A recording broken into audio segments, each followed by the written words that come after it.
Washington County, Virginia officials are warning residents they can now expect a longer fire department response. This is because of budget issues. News 5's Johnny Nordello spoke with the fire chief and Abingdon's town manager about why these changes happened and tells us how they will affect residents.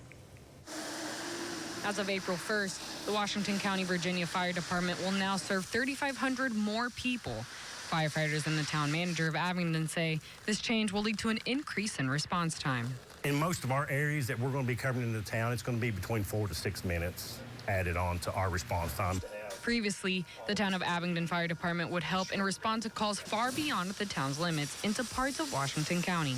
We spend roughly 57% of our calls are in that unincorporated area that's not in the town. We've been providing fire services to about 8,800 residents outside the town's 8,200 residents. According to the Abingdon town manager, more than 60% of the fire department's labor time was spent on calls outside of the town. This put a strain on the town's fire department budget. Giving away roughly 5% of our budget to provide services to someone that has the ability to pay for it and just chooses not to. When you spend that much of your resource outside the town, it makes it really difficult for funding. And so we've been basically flat funded in the neighborhood of $78,000 a year. Abingdon Fire Chief Tim Estes tells me this has been an ongoing battle. We have requested funding for decades, and the funding just has not come through. There comes a point that you can only provide so many services for so few dollars.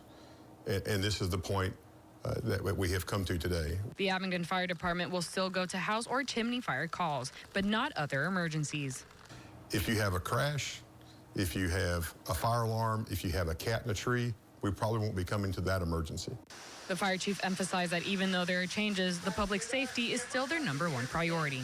We look at the fire district lines as an imaginary line and just know that if I call for help or if they call for help, one of us is going to help the other. The Washington County Fire Chief tells me that he hopes that the change will not impact residents that much. In Washington County, Johnny Nordello, News 5, WCYB.